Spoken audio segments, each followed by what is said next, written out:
Everything in the castle was quiet. Too quiet.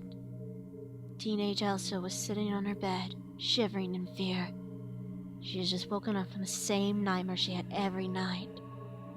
It happened over a decade ago. She could never forget. She stared at her hands in fear. Then a tiny noise sounded from the door that separated her from the outside world. Elsa's pulse quickened. She recognized the sound.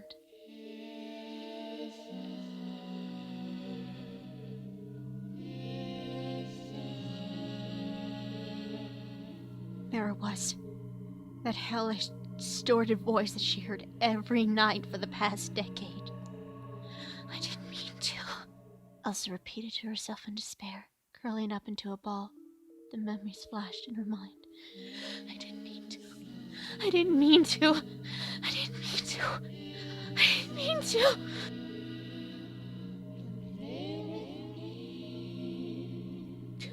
Go away! Leave me alone! Please! What did I do to deserve this? Why? She started to sob angrily, rocking back and forth. For all these years, he never left her alone. Came every night to torture her. Who was it? Anna. Or at least she believed it was Anna. Over a decade ago, she and Anna were playing in the snow. Snow Elsa herself created. While playing, she accidentally hit Anna with her power. Since then, she has the same nightmare every night, but only about a week later after Anna's death, this thing started to bother her in the night. Was it truly Anna? Elsa, please open the door. Come see me. I miss you, Elsa.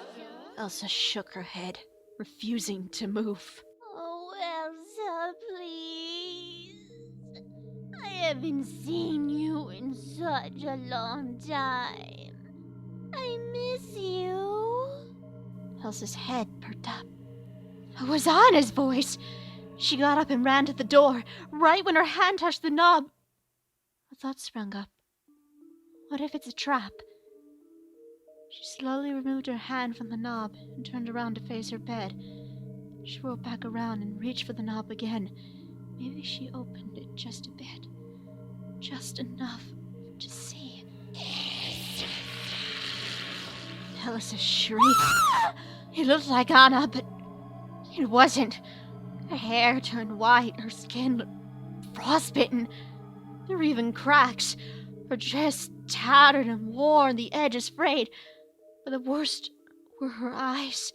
Everything was pitch black except for those irises. They glowed. Elsa tried to quickly close the door, but was stopped by Anna's hand. With ease, Anna forced open the door, knocking Elsa down. Elsa, do you want to build a snowman? She slowly raised a hand towards Elsa, giggling. Then an eruption of ice sprang from her fingers. Slowly, ice started forming around Elsa, freezing her dress and legs to the floor. Anna then approached her and whispered in her ear. It doesn't have to be a snowman.